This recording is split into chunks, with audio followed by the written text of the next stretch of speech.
جس شکل میں تخلیق فرمایا اس کے بات نہیں ہے۔ یہ بندہ پرندوں کی طرح اڑ نہیں سکتا۔ اب یہاں پر یہ بات بڑی قابل توجہ ہے، انسان کا بدن کثیر ہے، زمین پر دوڑ سکتا ہے، فضا میں اڑ نہیں سکتا، پرندوں کی طرح اڑ نہیں سکتا، جنات کی طرح پرواز نہیں کر سکتا۔ اور جنات کو پرواز کرنے کی طاقت دی گئی ہے۔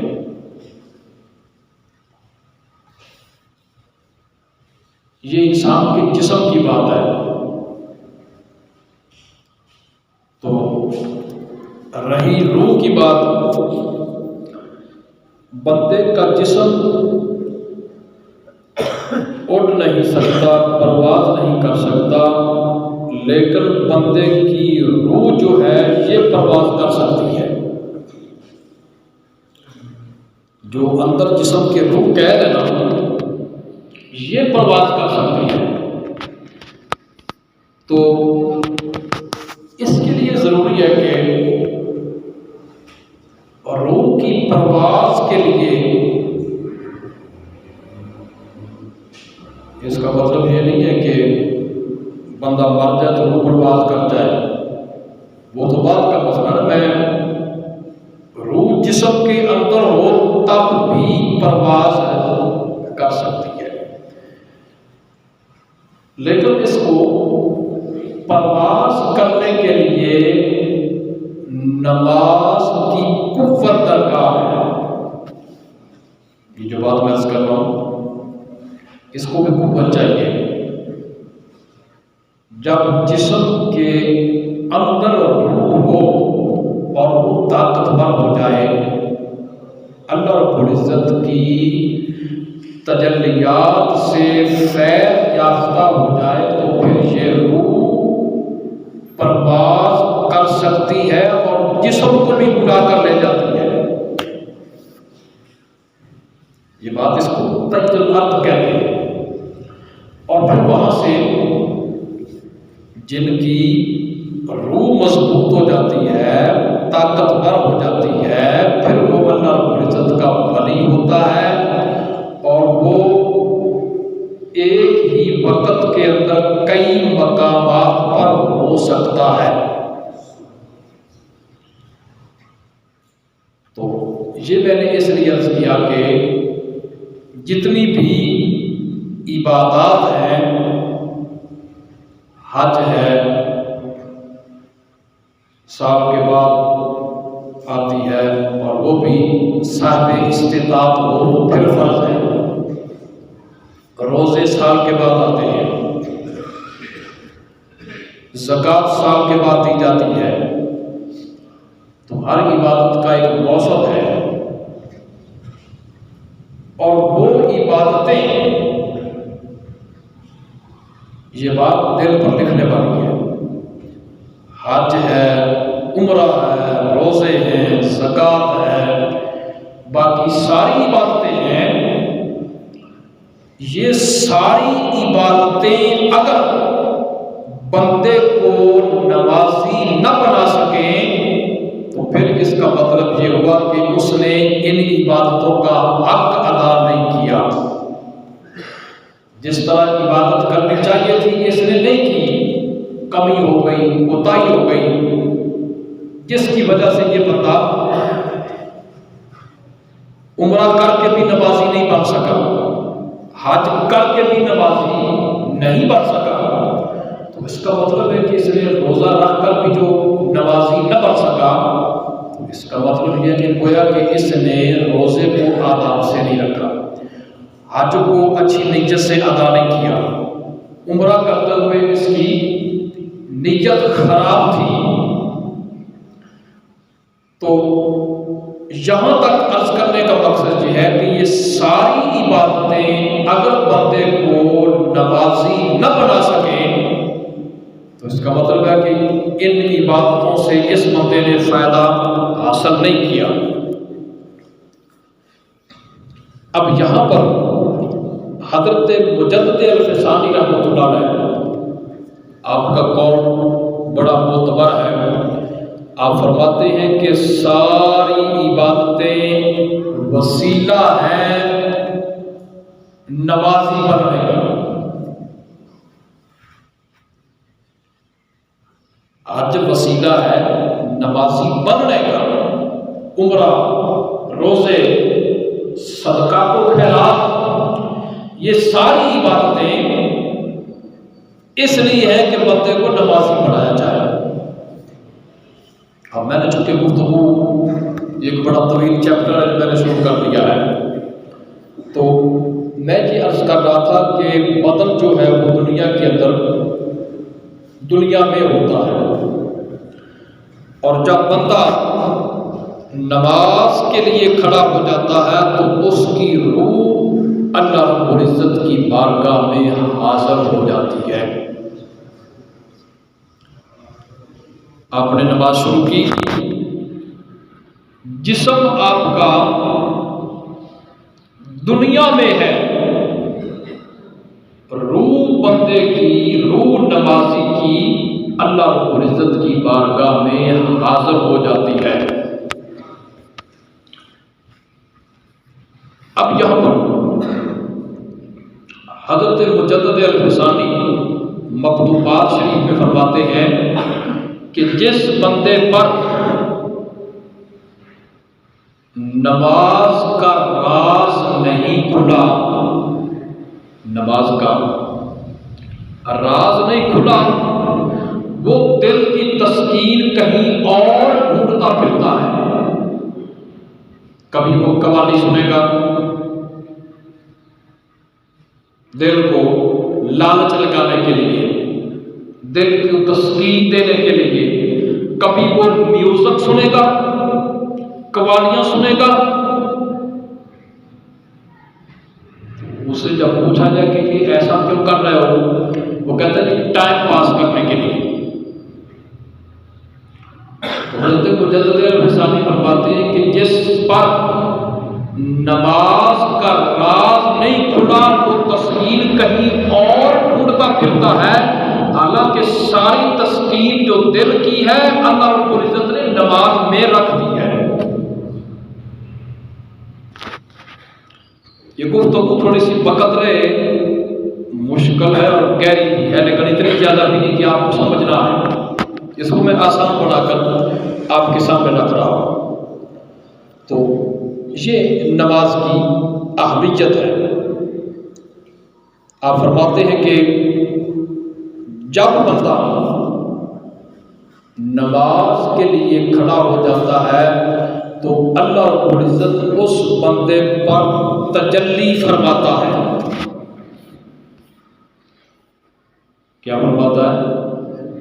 تجلی فرماتا ہے صرف اس بندے پر جو نماز کے لیے آیا ہے۔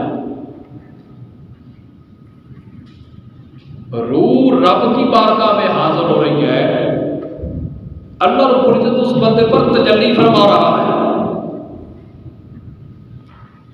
اتنی تھوڑی نوازش ہے، اتنی عظیم بارگاہ کے اندر۔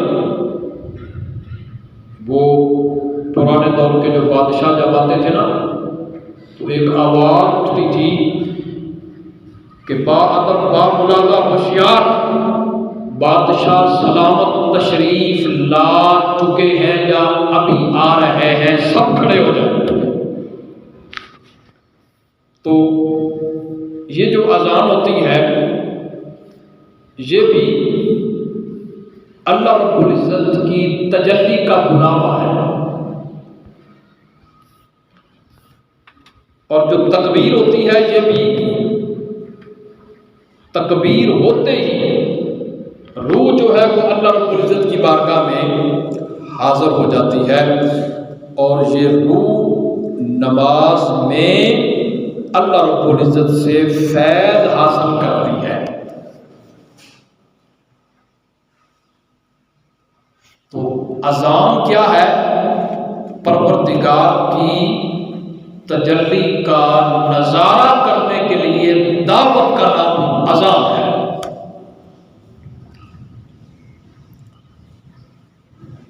یہ کوئی معمولی کام نہیں ہے۔ دو حدیثیں میں آپ کے سامنے رکھتا ہوں۔ ایک حدیث پاک میں فرمایا گیا کہ جس نے ایک سال اللہ رب العزت کی رضا کے لیے اذان پڑھی، جس نے ایک سال رضا الہی کے لیے اذان پڑھی، وہ قطعی جنتی ہے، اس پر جنت کی مہر لگا دی جاتی ہے، یہ بندہ جنتی ہے۔ اور دوسرا انعام اس کو یہ ملتا ہے کہ جب مؤذن کا انتقال ہو جاتا ہے تو قبر کے اندر اس کو مٹی نہیں کھاتی۔ جس نے اللہ رب العزت کی رضا کے لیے اذانیں پڑھی ہوں، اس کے جسم کو قبر کی مٹی نہیں کھائے گی۔ اور اذان بندہ جب شروع کرتا ہے تو 4 مرتبہ اللہ اکبر کی آواز دیتا ہے۔ تو اللہ رب العزت نے 4 عناصر سے اس دنیا کو تخلیق فرمایا ہے: آگ، پانی، مٹی اور ہوا۔ اب ان چاروں چیزوں کا ذکر قرآن مجید کے اندر ہے کہ پانی کے اندر بڑی قوت ہے۔ طوفان نوح آیا تو اوپر سے بھی نیچے سے بھی پانی، کوئی مجرم بچ نہ سکا، عذاب الہی میں گرفتار ہو گئے۔ پانی سیلاب کی صورت میں ہو، وہ جو خدائی کا دعویٰ کرنے والا تھا فرعون، اس کو دریائے نیل کے پانی میں ہی غرق کر دیا گیا۔ پانی کے اندر بہت قوت ہے۔ قرآن مجید میں فرمایا گیا کہ ہم نے قوم ہود پر ہوا کا عذاب نازل کیا۔ اتنی تیز ہوا تھی کہ ان کو اٹھا اٹھا کر دیواروں کے ساتھ مارتی تھی۔ جنہوں نے دروازے بند کر دیے، ہوا نے دروازوں کو اکھیڑ دیا، اور جو کمروں کے اندر گھس گئے تھے، ہوا نے چھتوں کو اڑا کر ان افراد کو دیواروں کے ساتھ مار مار کر ان کو ہلاک کر دیا۔ تو ہوا کے اندر بڑی قوت ہے، اگر عذاب بن کر آئے تو یہ تو اڑا دیتی ہے۔ یہ جو ہمارے یہاں چلتی ہے نا آندھی، بجلی کے کھمبے گر جاتے ہیں، درخت جڑوں سے اکھڑ جاتے ہیں، یہ تو بالکل معمولی سی ہوا ہے۔ جب اس کو عذاب بنا کر بھیجا گیا تو پھر یہ سب کچھ اس نے تہس نہس کر کے رکھ دیا۔ تو میں جس کرتا ہوا کے اندر بڑی قوت ہے، آگ کے اندر بڑی پاور ہے۔ آگ لگ جائے تو جنگلات کے جنگلات، تیل کے ذخیروں کو لگ جائے، کئی کئی مہینے آگ نہیں بجھتی۔ تو آگ کے اندر بڑی قوت ہے۔ اسی طرح مٹی جو ہے، جب زلزلہ آ جائے تو بستیاں کی بستیاں مٹی کے نیچے غرق ہو جاتی ہیں۔ چاروں کے اندر بڑی قوت ہے۔ ادھر مؤذن 4 مرتبہ اللہ اکبر کہتا ہے تو اذان کی ابتدا میں کہتا ہے، تو گویا کہ مؤذن یہ اعلان کر رہا ہوتا ہے کہ یہ ساری کائنات جن 4 چیزوں سے بنی ہے، بے شک اس کے اندر بڑی قوت ہے، لیکن اس میں قوت جس ہستی نے رکھی ہے اس کی طاقت اللہ اکبر، اللہ سب سے بڑا ہے۔ اب یہاں پر تو تھوڑا سا جلال تو بنتا ہے نا، اتنا عظیم خالق وحدہ لا شریک کی جانب سے بلاوا ہے، اور تم بیٹھے ہو گھروں کے اندر، کیا تم رب سے ڈرتے نہیں کہ 4 چیزوں سے اللہ رب العزت نے، جن کے اندر بڑی قوت ہے، ساری کائنات کو پیدا کیا، اس خالق کی اپنی قوت کتنی ہوگی؟ اس لیے 4 مرتبہ مؤذن اللہ اکبر کی صدا دے کر بندے کو بلاوے کے ساتھ ساتھ ڈرایا بھی جا رہا ہے کہ اگر تو سرکشی کرے گا تو پھر وہ بڑی قوت والا ہے، اس کے عذاب کے لیے تیار ہو۔ تو مؤذن کو اتنی فضیلت حاصل ہے کہ قیامت کے دن اس کی گردنیں لمبی ہوگی، جنت اس کے نامہ اعمال میں لکھ دی جاتی ہے۔ حضرت عبداللہ بن عباس رضی اللہ تعالیٰ عنہ جب اذان ہوتی نا تو جسم پر کپ کپی طاری ہو جاتی، لوگ عرض کرتے حضرت آپ کو کیا ہوا؟ فرماتے تم سنتے نہیں ہو کتنے عظیم رب کی بارگاہ سے بلاوا آیا ہے، اذان کی آواز آئی ہے۔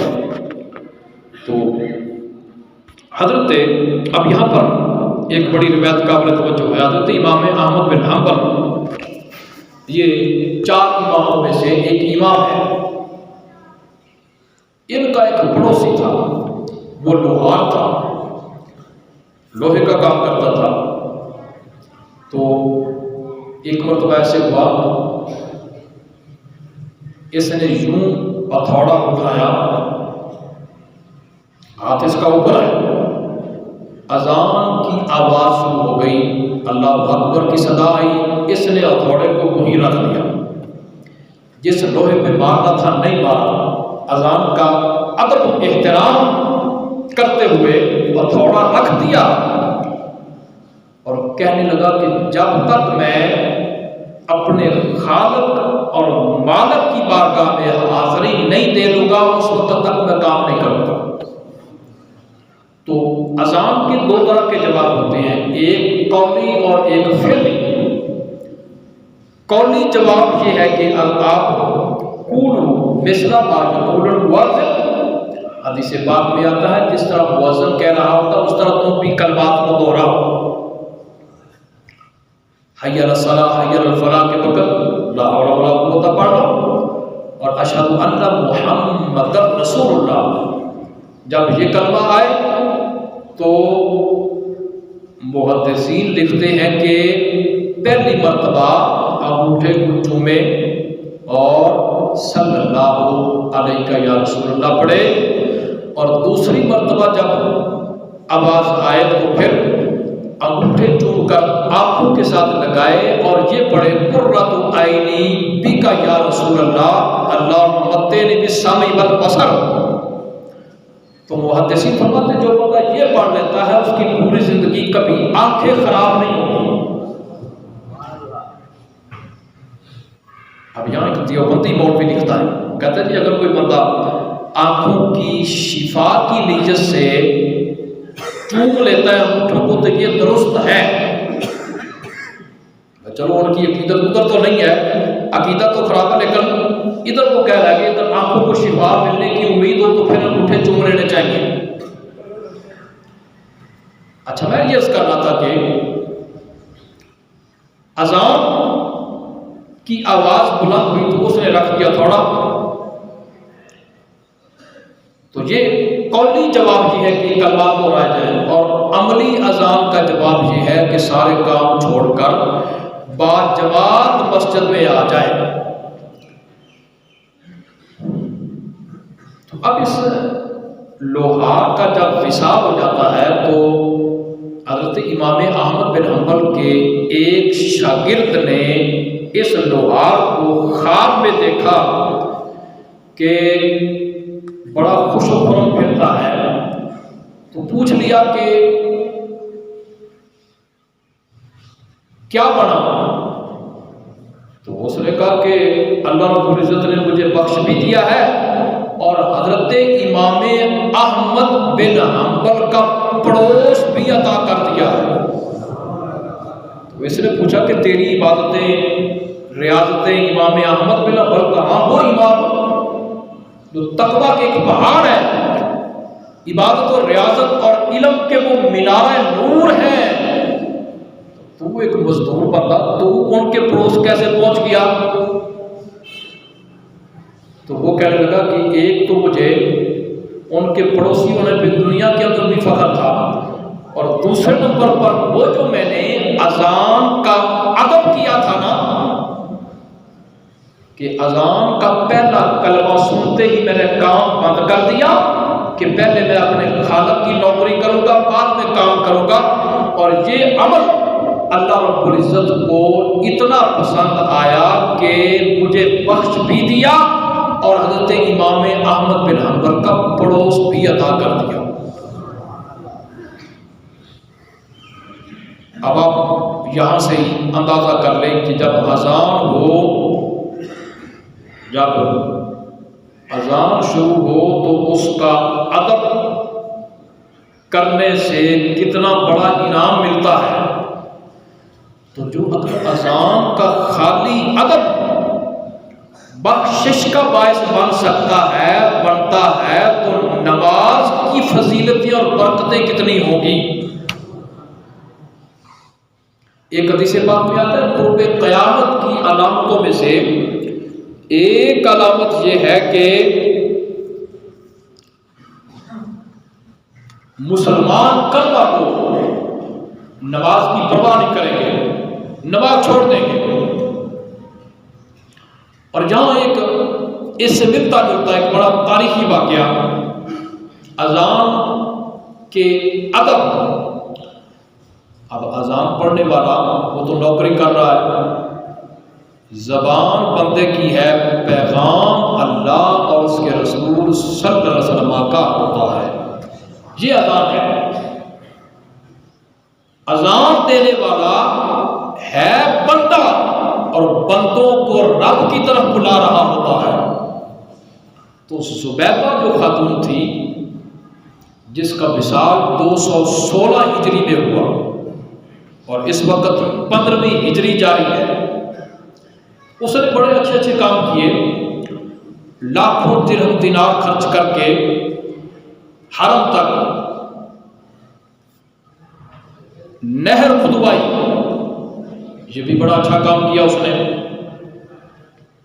اس کے علاوہ بھی بڑے بڑے اس کے کام ہیں، صدقات و خیرات اس نے بڑے کیے، اور پھر اس نے یہ کیا ہوا تھا کہ 200 حافظات خواتین جنہوں نے حفظ کیا ہوا تھا، ہر وقت ان کے محل میں قرآن مجید پڑھتی تھی، شفٹیں بدل بدل کر 24 گھنٹے ان کے گھر میں قرآن مجید پڑھا جا رہا تھا، 1 منٹ کے لیے بھی نہیں رکتا تھا۔ بڑا اچھا کام اس نے کیا۔ تو جب اس کا وصال ہوا نا تو بغداد کے ایک درویش کو خواب کے اندر اس نے دیکھا کہ زبیدہ، اس سے ملاقات ہوئی ہے، بادشاہ کی بیوی ہے ہارون الرشید کی۔ تو اس نے پوچھا کہ کیا بنا، تو نے دنیا کے اندر بڑے بڑے اچھے کام کیے جو کوئی عورت نہ کر سکی، تجھے بڑا اعزاز حاصل ہے۔ تو اس نے کہا کہ وہ جتنے میں نے کام کیے تھے نا وہ درجات کی بلندی کا باعث تو بنے، لیکن بخشش اور مغفرت کا جو ذریعہ کام بنا وہ میں آپ کو بتاتا ہوں۔ وہ ایک دن ایسے ہوا کہ مجھے سخت بھوک لگی ہوئی تھی، دسترخوان لگا ہے اور گھر میں تھی، اکیلی تھی، سر پہ دوپٹہ نہیں تھا۔ تو اس نے کہا کوئی بات نہیں، کھانا شروع کر دیتے ہیں۔ تو کھانے کے لیے ایک لقمہ اٹھایا، اذان کی آواز شروع ہو گئی۔ تو اس نے کہا کہ جس خالق کا میں رزق کھانے لگی تھی اس کی طرف سے نماز کا بلاوا آیا ہے، تو لہذا میں پہلے سر کو ڈھانپتی ہوں، لقمہ وہی رکھ دیا، کھایا نہیں، اذان کے بعد کھاؤں گی، سخت بھوک لگی ہوئی تھی۔ تو وہ خواب کے اندر بغداد کے درویش کو کہنے لگی کہ یہ ادا میرے خالق کو بڑی پسند آئی کہ اے بندی، اے میری پیاری بندی، تو نے بڑے بڑے کام کیے لیکن میرے نام کا ادب کرتے ہوئے تو نے اپنے سخت بھوک ہونے کے باوجود لقمہ نیچے رکھ دیا، پہلے تو نے ادب کے ساتھ سر کو ڈھانپ کر اذان سنی، اذان کا جواب دیا، پھر کھانا کھایا، تیری اس ادا کی وجہ سے تیری مغفرت اور بخشش کر دی گئی ہے۔ اب یہاں سے آپ اندازہ کر لیں کہ اذان کے اندر اذان کا جواب دینے اور اس کا ادب کے ساتھ جواب دینے کی اتنی فضیلت ہے، تو اللہ رب العزت نے نماز کے اندر کتنی فضیلت رکھی ہوگی۔ اب اس کے بعد آئیں ذرا، ایک حدیث پاک میں فرمایا گیا کہ جس بندے نے 40 دن تک کتنے تکبیر اولا کے ساتھ نماز پڑھی، اس کو 2 بشارتیں ہیں۔ ایک بشارت یہ ہے کہ نفاق کی بیماری سے یہ بری کر دیا گیا، اور دوسری بشارت یہ ہے کہ اس پر جنت واجب ہو جاتی ہے، اس بندے پر جنت واجب ہو جاتی ہے تکبیر اولا کے ساتھ، یہ یعنی کہ جہنم سے آزاد ہے۔ اور اب یہاں پر تکبیر اولا کسے کہتے ہیں؟ یہ پہلی تکبیر ہے جو ہاتھوں کو اٹھا کر اللہ اکبر کہی جاتی ہے، اور یہ فرض ہے۔ باقی تکبیر نماز کے اندر سنت ہے، یہ تکبیر فرض ہے، اس کو تکبیر اولا کہتے ہیں۔ اور کئی محدثین نے لکھا کہ اگر کوئی بندہ پہلی رکعت میں امام کے رکوع جانے سے قبل جماعت میں شامل ہو جائے، اس کو بھی تکبیر اولا کا ثواب مل جائے گا۔ آخری قول یہی ہے۔ کئیوں نے لکھا کہ سورہ فاتحہ کے دوران آ جائے تب اس کو ثواب مل جائے گا۔ اب یہاں پر حضرت امام اعظم ابو حنیفہ رحمۃ اللہ علیہ، آپ کے ایک شاگرد امام یوسف، ان کے ایک شاگرد محمد بن سماع، تو اس بندے کی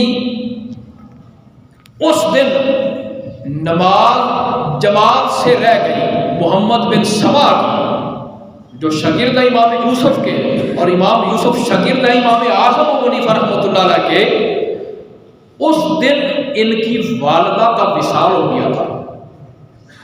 حضرت محمد بن سماع رحمۃ اللہ علیہ جس دن ان کی والدہ کا وصال ہوا، نماز جماعت سے رہ گئی۔ اب یہ آئے، انہوں نے دیکھا کہ نماز میری رہ گئی ہے، اور جماعت سے نماز جو پڑھی جاتی ہے اس کا ثواب 27 گنا زیادہ ہے اکیلے پڑھنے سے۔ اب یہ بات بڑی قابل توجہ ہے۔ اس کا مطلب کیا ہے؟ مثلا آپ نے 4 رکعت زور کی جماعت کے ساتھ پڑھ لی، ٹھیک ہے، ایک مرتبہ پڑھ لی۔ اب اس کے ثواب کو پانے کے لیے 27 مرتبہ اگر کوئی بندہ 4 رکعتوں کو 27 بار پڑھے تو پھر بھی جماعت والے ثواب کو نہیں پہنچ سکتا۔ کسی بندے کو لگا دینا تیری جماعت سے رہ کہ 27 بار پڑھ، لگ اس کو پتہ جائے گا ایک بار بڑی مشکل پڑھ رہا ہے، 27 بار کیسے پڑھے گا؟ اب یہاں پر محمد بن سماع رحمۃ اللہ علیہ، انہوں نے دیکھا کہ میری جماعت سے نماز رہ گئی ہے، یہ آئے، انہوں نے غالباً فجر کی نماز تھی، 27 مرتبہ فجر کی نماز پڑھی۔ کتنی مرتبہ؟ اب میں جماعت کی آپ کو اہمیت بتا رہا ہوں۔ اب یہ رات کا جب ٹائم ہوا نا، سوئے، خواب کے اندر 2 فرشتے گفتگو کر رہے تھے اس بندے کے پاس ہی بیٹھ کر۔ ایک فرشتہ کہہ رہا تھا دیکھا یار اس نے نماز اس کی رہ گئی تھی تو 27 مرتبہ اس نے پڑھی ہے۔ تو دوسرا فرشتہ کہہ رہا تھا کہ بے شک اس نے 27 مرتبہ پڑھی ہے، لیکن جو جماعت کے ساتھ اگر پڑھتا تو ولدالین کے بعد جو آمین کہی جاتی ہے، جس پر فرشتے بھی آمین کہتے ہیں، اور وہ قبولیت کا وقت ہوتا ہے 27 مرتبہ اس نے پڑھنے کے باوجود وہ فرشتوں والی آمین کا اجر نہیں پا سکا۔ مسئلہ سمجھا گیا آپ کو؟ یعنی کہ ایک بندہ جماعت سے رہ جائے تو 27 مرتبہ اس نماز کو دہرائے، اس کے باوجود بھی جماعت والے ثواب کو نہیں پا سکتا۔ یہ ہے با جماعت نماز ادا کرنے کی فضیلت۔ اور جو بندہ، میں نے عرض کیا کہ نماز جو ہے یہ تمام عبادتوں کی جان ہے۔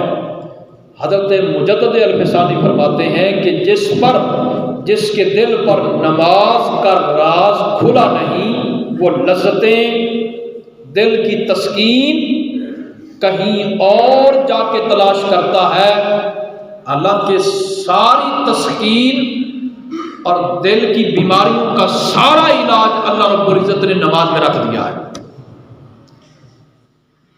اب یہاں پر بڑا ایک ایمان افروز ایک کافر بادشاہ ہے، مسلمان عورت کو بلاتا ہے، کلمہ چھوڑ۔ اس نے کہا میں نہیں چھوڑ سکتی۔ اس کی گود میں بچہ ہے، بادشاہ بچے کو پکڑ کر آگ میں ڈال دیتا ہے۔ اب بچہ آگ میں جا کر اس کو آگ جلاتی نہیں، بلکہ وہ بچہ جو ہے انگاروں کے ساتھ کھیل رہا ہے۔ یہ بادشاہ بڑا پریشان ہوا، اس نے کہا اس بچے کو نکالو، یہ کیا مسئلہ ہے؟ تو جو نکالنے کے لیے گئے تھے ان کے ہاتھ جلے، ان کے کپڑے جلے، بچے کو کچھ نہیں ہوا۔ تو اب یہ بادشاہ عورت کو مخاطب کر کے پوچھتا ہے کہ تو نے ایسا کون سا عمل کیا ہے، ایسا کون سا عمل کیا ہے کہ جس کی وجہ سے تیرے بچے کو آگ نہیں جلا رہی؟ اب سنیں اس عورت کا جواب۔ اس نے جواب دیا کہ میں 4 کام کرتی ہوں۔ کتنے؟ یہ آپ یاد کر لیں گے تو بڑے کام آئیں گے آپ کو۔ وہ کہتی ہے کہ میں اکثر باوضو رہتی ہوں۔ جب میرا وضو ٹوٹتا ہے نا تو میں اپنے خالق کی بارگاہ میں عرض کرتی ہوں مولا اب میں ناپاکی میں ہو گئی ہوں، وضو ٹوٹ گیا میرا، تو میں وضو کر کے 2 رکعت نفل پڑھتی ہوں پاک ہونے کے شکرانے میں، وضو کر کے نفل پڑھتی ہوں۔ ایک وضو کرتی ہوں، پھر 2 رکعت نفل پڑھتی ہوں، اور تیسرا کام میں یہ کرتی ہوں کہ مصیبت زدہ کی مصیبت کو میں دور کر دیتی ہوں اگر مجھ سے ہو سکے، اور چوتھا کام یہ کرتی ہوں کہ مجھ پر جتنی مرضی مصیبتیں آ جائیں اللہ رب العزت کی جانب سے سمجھ کر میں اس پر صبر کرتی ہوں، اس کی رضا پر صبر کرتی ہوں۔ تو ان 4 کاموں کی برکت سے بچے کو آگ نے نہیں جلایا، تو جو عورت عمل کرنے والی ہے اس کو جہنم کی آگ کیسے جلائے گی؟ تو یہ نماز کی برکتیں ہیں۔ اور آخری بات بڑی قابل توجہ، اسلام میں نماز ہے، نماز میں اسلام نہیں۔ یہ جملہ سمجھنے والا ہے۔ نماز کے اندر، اسلام کے اندر نماز ہے اور نماز میں اسلام نہیں۔ سرکار دو عالم صلی اللہ علیہ وسلم مال غنیمت تقسیم فرما رہے، ایک بدبخت نے گستاخی کی، کلمہ گو تھا، پہنچے، اس نے اونچے کیے ہوئے تھے، سیدنا فاروق اعظم تلوار لے کر اٹھے، عرض کی یا رسول اللہ اجازت دے میں اس کا سر قلم کر دوں، تو آپ نے فرمایا نہیں۔ کبھی آپ نے اپنے گستاخوں کو خود قتل کروایا، کبھی معاف فرمایا، یہ ایک الگ موضوع ہے۔ تو فرمایا میرا اخلاق اور تحمل اس بات کی اجازت نہیں دیتا کہ میں اس کا سر منڈوا دوں، فرمایا اس کو چھوڑ دو۔ پھر اشارہ کر کے فرمایا کہ اس بدبخت کی جماعت میں سے کچھ لوگ ایسے آئیں گے جو اپنی نمازیں، عبادتیں اتنی کثرت کے ساتھ بنا سما کر کریں گے کہ تم اپنی عبادتوں کو معمولی سمجھو گے، اور یہ اندر سے دین کے غدار ہوں گے، اندر سے دین کے غدار ہوں گے، نماز پڑھیں گے، روزے رکھیں گے، حج کریں گے، زکاتیں ادا کریں گے، اسلام کے اندر رہ کر، لیکن ان کے اندر اسلام نہیں ہوگا۔ اور وہ اسلام کیا ہے؟ عشق رسول ہے، محبت رسول کی دولت ہے